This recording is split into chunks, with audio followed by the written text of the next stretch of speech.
I didn't think you'd come. Me neither. Until I was walking towards you, I didn't think I had it in me. 5, 6, 7, 8. I want you to be my mate. You can say it. Gay. I'm gay. You're gay. Great. That's just what this country needs. A cock in a frock on a rock. And I don't have to pretend to be something I'm not. I'm home. And I'm gay. And I'm Welsh. That's right!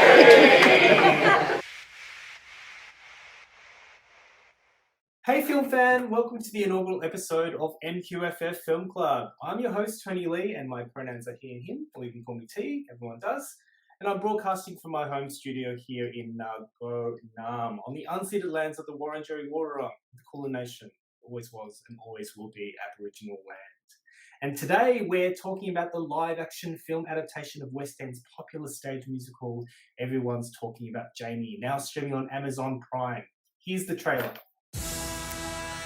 Baby, I'm a hit. Ladies and gentlemen, Legit. would you give a warm welcome Better give me room. for the soon-to-be legendary Jamie New. Me? Sorry, miss. Just daydreaming. Pretty. I got something to show you. You gotta swear not to tell anyone. Tell anyone what? I want to be a drag queen. Oh my days. You belong in the spotlight. So, why do you want to be a drag queen? Because it's all I ever dream of. And when I close my eyes, it's all I can see. You just found yourself a mentor. Yeah, yes, please. I don't know who I am. You're 16, of course you don't. Do what you need to do. Be who you want to be. Mom, do you ever wish I were just normal? No. And what's normal anyway? Stop waiting for permission to be you. If I don't say it enough, you're the best friend a boy who sometimes wants to be a girl could ever wish for.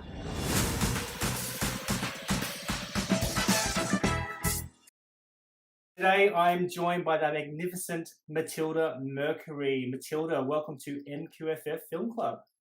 Oh my How are you God, today? thank you. I am incredible as always. I was born incredible, so thank you. Looking magnificent in your opulent blue. I wish you could see the entire thing. This is like 80s realness. Like, look at this sleeve. That is 80s, honey. That is ruffle and puff gloriousness. You know what? That is car wash. Bring your car. I'll do it for you. Blue is certainly your colour. So, and look, Jamie. Look, the colours in Jamie. Everybody's talking about Jamie is very blue as well. So I think you're really on theme here today. Definitely, my favorite color. That was like one of my initial reactions. I was like, "Oh, we've got my favorite color. Okay, I like this already." Okay, Nice, good work. So let's talk about before we talk about Jamie. Let's talk a little bit about you, Matilda. Do you want to give us a little bit of a background as to where you're from, what you're doing, and how do you diva? How do you be a diva?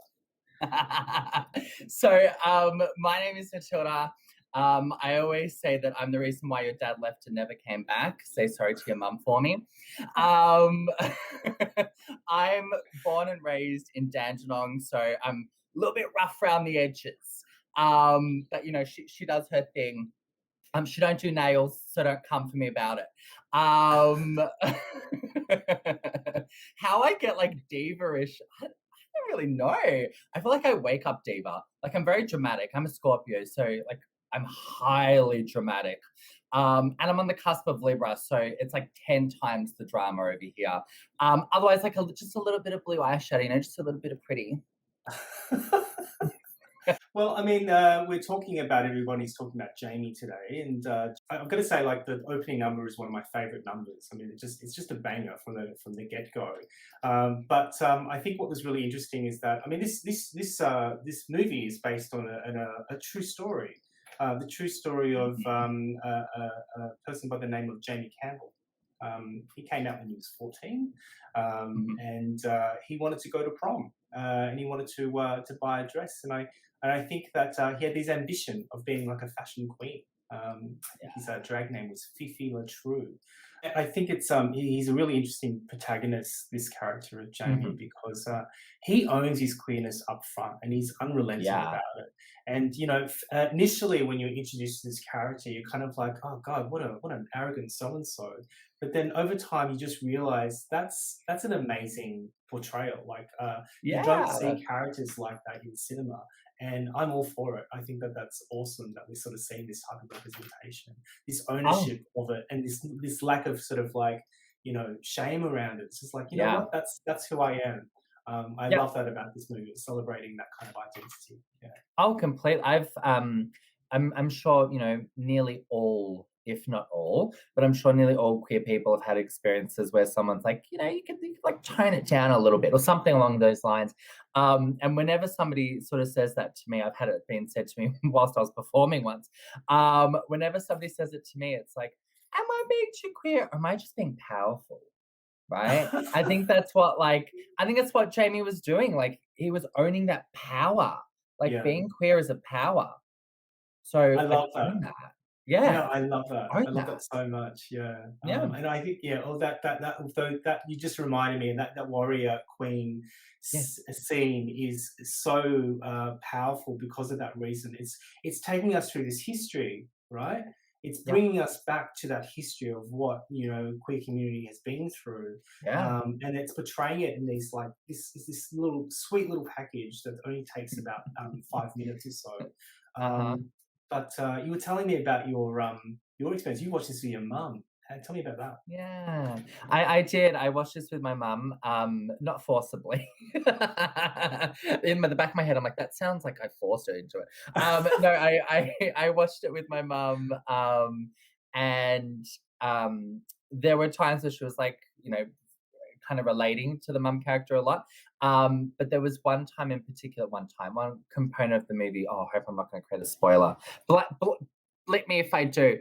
But there's a scene with a very famous royal. Maybe I'll just say that so we don't get, get sued for spoilers. There's a very famous royal, and we were in tears because it was this scene was live footage of this royal who was shaking hands in very close contact with people who were diagnosed with AIDS. And back in the day, that was a death sentence. And it was a huge kind of like villainous, shameful thing to have. And here was this royal like, hi, how are you? Like, what's going on? How can I help? Yeah. And it was just this moment of like, oh, there is some humanity still in the world. Yeah. Right. And I think it really relates to like that particular individual. When people watch the movie, they'll know exactly what we're talking about. But that particular individual not viewing queerness as like this villainous trait. It's just a thing. Yeah, and I think it's really remarkable for such a contemporary film like this to be able to draw back on that real historical moment in time and bring that into contemporary history. And I think that's really the great thing about cinema. And I guess one of the greatest differences between this film and the stage show is the ability to be able to sort of reference and service viewers in that way. Completely. I think I agree with you. That was actually one component that I appreciated was we tend to perhaps see the same or similar kind of queer events. And I love that, especially for new individuals who are coming up in the scene. At the same time, I've been around for a while now. So it's nice to see some of some other people who haven't been mentioned or some other queer related events that you get to see as being like historical. So, that happened. Interesting. I like that part of the movie too, like that I guess being able to actually explore those types of events. Yeah. And it just really just sort of stamped the whole British thing on top of it as well. So just like good on them, they did that for themselves. So, let's own that. Yeah, completely.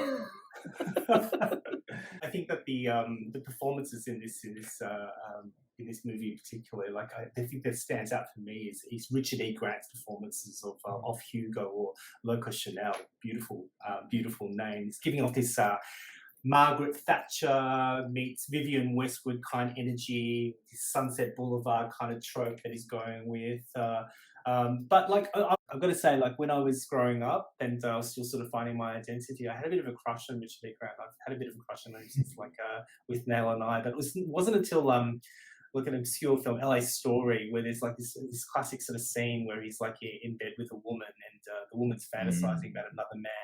And so is Richard E. Grant. He's fantasizing about Mel Gibson. And it's just like, it's weird. But it was funny because I was recently talking to my husband and he was saying he was surprised to learn that Richard E. Grant wasn't queer. But he seems to be playing all these sort of like queer-esque kind of characters. If you think about like in Hudson Hawk and his relationship with sort of Sandra Bernhardt's character. But it sort of struck me that a lot of English actors are coded queer in Hollywood movies, and I just wanted to get your perspective on things. Did you notice that kind of sort of trend growing up as well? Yeah, completely. I think that this comes from like, Hollywood itself. In this, in the sense of like America's attempt to kind of distance itself from England, even, creating its own version of English. I think that it's kind of an attempt to distance themselves. And so in doing so, British people are queer, and that's, bad, right? Yeah. Right? They're Like that's educated and dangerous. Sort of like toffee. Yeah. They're kind of like Right? Like they've got money, fear them. It's that, like they're not, the norm. So oh no. There's a demasculation of sort of British characters as well. It's just like these sort of ideas around masculinity are sort of like challenged because they're educated and they speak in a certain way, and so therefore it's seen as as queer and different. And I guess it says a lot too in terms of sort of the tropes that Hollywood sort of portrays around what sometimes I think is really sort of toxic sort of portrayals of masculinity in Hollywood. Yeah, completely, right? I mean, as somebody who is a like very avid horror film buff, and although Jamie isn't necessarily a horror film, could be. Someone should hit me up on that. I have a horror film idea with Jamie. But anyway, as a horror film buff, if you look at Scream, the two murderers in that, spoilers, the two murderers in that are queer baited. They are so coded as this like this underlining homosexuality and kind of secret relationship. But remember, they're bad, right? Because they're the killers, they're baddies. So there's kind of like this kind of code, even in like with Scar, from The Lion King. Like I was gonna say Scar. Right? Yeah. Right? Like Scar comes across as quite flamboyant. And although it's not explicitly stated that he's queer, it is explicitly stated he's the villain. And so now you've got yet another, like queer kind of esque who's villainous. Yeah, that's really interesting. But I guess like queer cinema has come a long way. And I think like my experience of sort of growing up with queer movies is that, it's always an unhappy ending. Like the queer characters never get what they want. They get, and like for them, the community is the villain. So the fact that they accept them is enough. That's the ending. The ending is acceptance. And for me, that was always left me feeling like that wasn't enough of an ending. I don't think that's a fair representation. And they go through so much bullying, so much acceptance, so much rejection. And the acceptance is the only thing that sort of like saves them. But with a movie like this, it's, it's positive. You've got a positive kind of portrayal of really loving, nurturing parent roles. You've got really supportive friendship groups. I think that it's a fantastic and the fact that it's based on a true story, I think, is also quite remarkable. But what's your experience like in terms of sort of your understanding of queer cinema and the changes that have happened in the last a few years? I would really agree with you. Right, in a lot of like queer films, TV shows, or even just like queer storylines, there isn't happy endings. right? They don't usually end in happy endings. Even like Queer as Folk doesn't actually end in a happy ending for all the characters. No. And I guess I can't help but think about how everybody's talking about Jamie, the finale, the ending kind of mirrors society, just like kind of, in the sense that I agree with you. Most films is like, well, we're going to accept you for being gay, so now we're done. And in society, you know, talking about those warrior queens earlier, in society, you know, the kind of queer individuals who have come before us have sort of said, it's, you know, in a way, it's great that you're accepting, but we also need change. We need change. Right? Like, we need change. So I think that you're onto something here, that ending of everybody's talking about Jamie really highlights that this isn't just about acceptance from the community. That's not just what I want. What I want here is change, right? So I think that they're kind of battling that dialect, that conflict between it. But queer cinema is definitely maybe changing. So I'm just thinking about, like, I mean, some of these sort of coming of age sort of concepts that some of these themes that are coming through, and I think that it really centers around Jamie's his first pair of heels. And they're fabulous ruby red slippers, because you know, everybody needs a pair of. Actually, after watching this movie, I went and shopping for looking for ruby sequin slippers, and they're sold out everywhere you can find. So this movie must have some sort of influence, right? But I was just wondering about sort of like, you know, what was your own kind of like journey like in relation to adopting your first pair of heels, and how that came about. Like, how do you go about doing something like that? I mean, I'd love to think that like so many more young people have really amazing mothers, but you know, you can't always rely on that. So, what was your journey like? My journey was, I guess, kind of like a mirroring of Jamie's a little bit. My mum is like my greatest supporter. I mean, this hair, I literally got this styled like because this is how she looked in the 80s. And she would come to Kmart with me, because that's all I could afford at the time. I was a uni student. She'd come to Kmart with me, and I would try on like this really crappy $10, like, but I love you, Kmart, sponsor me. But really crappy, you know, $10 Kmart heels, sponsor me. And she would buy them for me because there was like people looking at me kind of like, you know, really strangely. But I was really, really lucky to have her be able to, you know, kind of like, I don't know, it looked like she was buying them, but it was actually me like buying all these really crappy like black painted heels that like made absolutely no sense. And I don't even have them anymore. I broke them. So but yeah, that's kind of where I got my first heels. And ever since then have regretted wearing them because they hurt your feet. Oh my God. How important is it? I mean, how lovely though that of the Margaret New character is based on a real, like the real experience. Margaret was Jamie's mum, and you know, really sort of supportive of Jamie. And you can sort of see a beautiful sort of snippet at the end where they're all together. But it's beautifully portrayed by Sarah Lancashire, who is playing this amazing character. Her only notable role, looking at her history, was in Yesterday, that Beatles movie. But you know, what was really interesting, I think, about this movie was that all the actors performed their own songs, which is really remarkable. So, and you were mentioning earlier before we started this show that this was your favorite song, one of your favorite songs. He's My Boy. Yes. Sorry, my throat gets dry. There was quite a few songs that I felt I had a reaction to, but it was that particular song just because it reminded me so much of my mum trying her hardest to accept me twirling around the house in, like, you know, and going out of the house in a really unsafe neighborhood in heels and, you know, clothing that wasn't necessarily my own. And it kind of just, I don't know, reminded me of my mum. It sort of hit a soft point. I was like, oh no, here we go, we're gonna cry. But that was my favorite song, to see that like passion for her own child come out. It was beautiful. Yeah. I gotta say, my favorite song was probably the one that was sung by Richard E. Grant.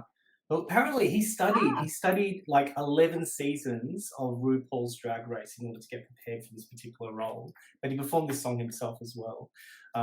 Yeah, his song was "This Was Me." It's a beautiful song. It's just talking about a lot of like, and I loved his sort of his conversation or his dialogue around warrior queens. And talking about that sort of notion that, you know, queens back then were fierce. I really love the line, that line you were saying about how a boy in a dress is someone to be laughed at, but a drag queen is someone to be feared. I love that, that sort of concept. Let's talk a little bit about some of the actors here. Let's talk about Max Harwood, who plays Jamie. I mean, his debut performance is my understanding.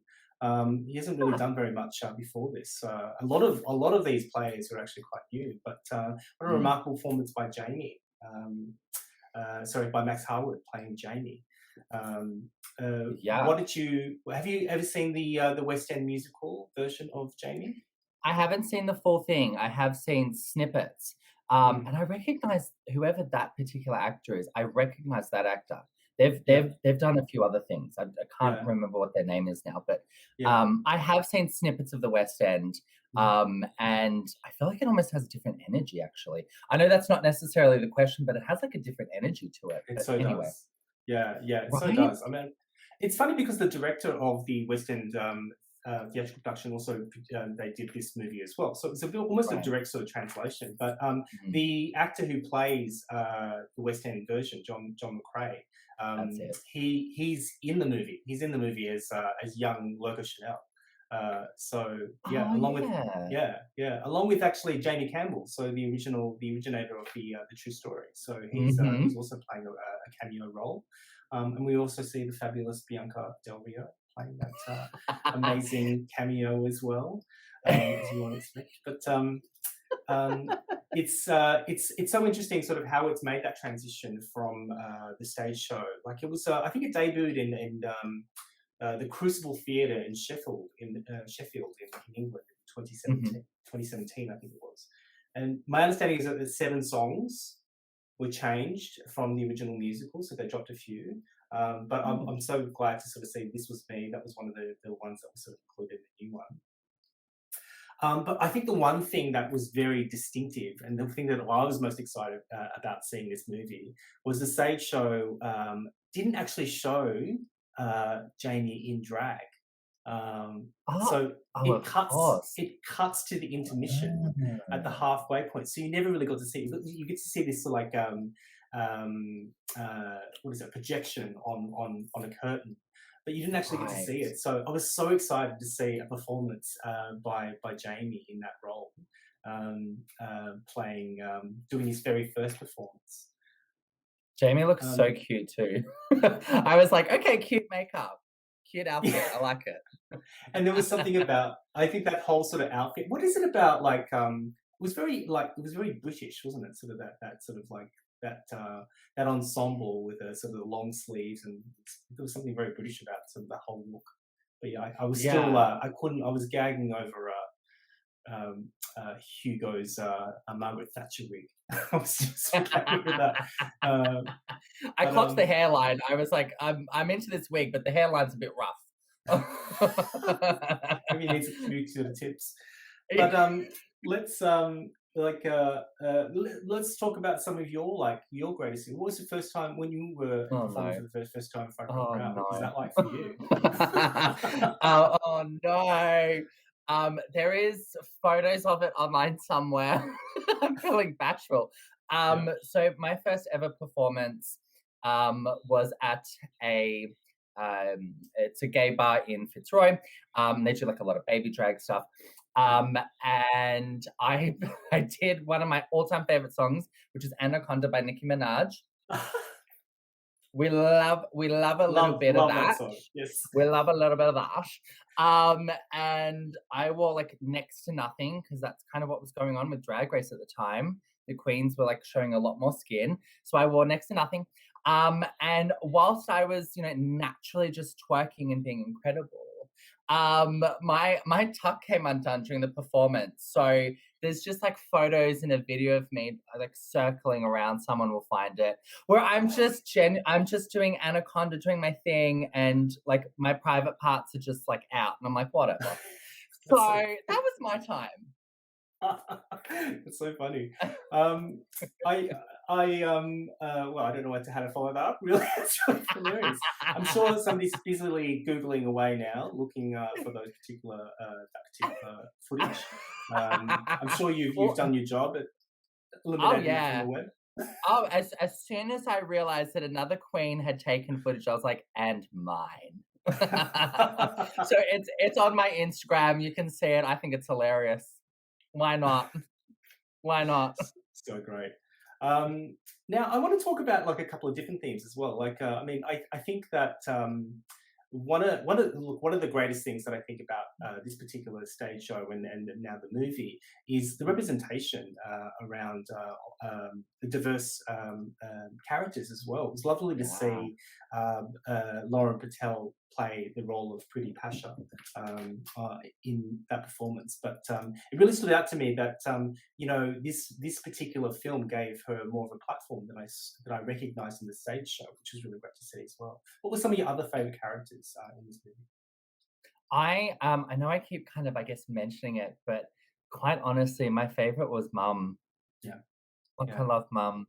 Yeah. I think even it's yes. And it's not even just the mum. I think that if anybody in the entire world can have like one person who represents what she does in the film, I think like is set for life. Yeah. I loved her character. And I'll kind of say it as well. I kind of liked the teacher. I forget her name. Her name's Sharon Horgan. The actor's name is Sharon Horgan, and Miss Hedge is a character. Yes. Yeah. Yes. But, I kind of liked her. Yeah, I mean, I liked her energy too, but I kind of didn't remember her being such a hard-nosed character in the stage play. I know that the whole kind of film needed a little bit more sort of tension, so it needed it really sort of like highlighted Dean Paxton's role, so the school bully. But I really love the way that they dealt with that as well. Like Jamie is just on. Like, you know how like, you meet drag queens sometimes and like, they're different sort of out of drag and then in drag. Jamie's just on the entire time. So the way that he reads Dean, I think, is just the greatest form of defense, I gotta say. It's a skill that everybody, I think, they need to teach that skill in schools. Yeah. And some people are just, naturally born doing that. But I also loved the character of Ray, played by Shobna Gulati. I think her name is Gulati.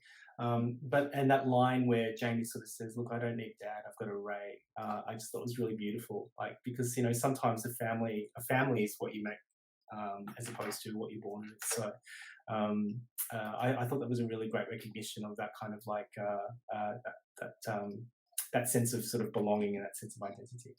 Yeah, completely. As I guess, as long as there's like a base for you to go to, and that doesn't have to be like a biological family, then like as I said, you're kind of set for life.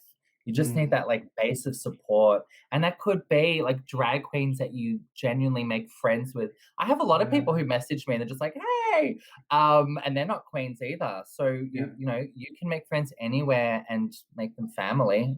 Yeah. A house can be family. Anything. Yeah, that's so true. Let's talk about some of the other great musical numbers in this. I mean, we all love a musical. I mean, what are some of your favourite musicals that are out there at the moment? I don't necessarily have like a favourite musical at the moment. I think my all-time favourite, and to be honest with you, I'm still yet to find one that compares to it, is Rocky Horror. It's huge. It's so impactful. I mean, we would need like a whole nother session on it, to be honest with you. It's just, it's like that for me, like it's really quite high for me. I did randomly, I still don't know why, but in high school, I saw like Phantom of the Opera and like other musicals that were similar to that. And they were all right, but nothing's really kind of compared to like Rocky Horror for me. So that's like my top. it's pretty iconic, you know. First, sort of like obviously a lot of sort of queer sort of themes in that as well. But it featured in one of our midsummer drive-ins recently, so that was a lot of good fun. Yeah, that was really a lot of good fun. You know, it kind of sort of inspires me, like thinking about sort of Jamie, about how many other musicals we could make at the moment, and there's just so much great content out there that could be formed into a musical, I dare say. But some really fantastic numbers. I have to say though that the first number was probably my favourite, followed very closely by the title number. And of course, This Is Me, which is, you know, really kind of iconic. I think it's going to be its own thing over time. I think we'll see lots of sort of variations of that, but those things are really sort of unlike. Just finally, I guess I wanted to get your perspective on what do you hope this film is going to do for like the future of, what kind of messaging is it sort of like giving for the future of, I guess, people who are watching this, and what do you hope to sort of that the film will signal for people? I'm hoping that perhaps this film will create more than dialogue, right? I want more than chatter. I want action, right? I'm an action-based person. So I'm hoping that this film creates more kind of safe spaces. They don't have to necessarily be queer, but safe spaces for people who aren't necessarily, you know, by the book, right? And who need places to just be them and, you know, maybe be queer or be, you know, queens or whatever it might be. I'm hoping that this kind of creates more space for that. And in high schools, that I was like, I want to clap, but I'm aware of the microphone. We need like more safe spaces and things like that in high schools, primary schools, like hurry up government. It's so true. I mean, it's so true. I mean, I also feel very, very strongly that from a filmmaking perspective, there needs to be more.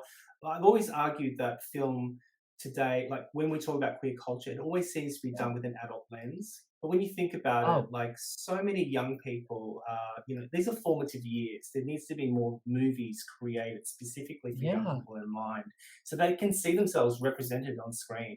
And that's what I think movies like this really do very well. And hopefully there's a lot more of it coming soon, and hopefully by Australian filmmakers of that. Fingers crossed. Come on. Fingers crossed indeed. Well, look, it's been an absolute pleasure, Matilda, having you on the show. Look, I want to leave you with an actual tip. So I think that there's some really great things on the small screen at the moment. I really want to draw your attention to a really fantastic, edgy series on ABC iView. So it's made by Australians. It's called All My Friends Are Racists. And it's streamed on iView. Yeah, it's really fantastic. It's an Aussie production that stars Davey Thompson and Tuli Narkle. You will froth it. Trust me. Okay. We love a good froth. We love frothing. Awesome. I'm down for it. Thank you so much, Matilda. And thank you for listening to the MQFF Film Club. We'll see you in November for our MQFF 31 series and program. Make sure to follow us on social media to get our latest updates about this year's program. Also, if you're not part of MQFF Film Club, the Facebook group, make sure to enter and join the conversation. Now, the next film we'll be discussing is Rūrangi, which played and featured at our regional roadshow and MQFF together earlier this year, and is now streaming on SBS On Demand. So look forward to hearing your questions on our Facebook page, and hopefully you can join us for the next Film Club broadcast. Thank you so very much, Matilda Mercury. Namaste. I was not expecting that. That got me. You have yourself a good day. See you later. Alrighty, bye for now. Bye. Bye.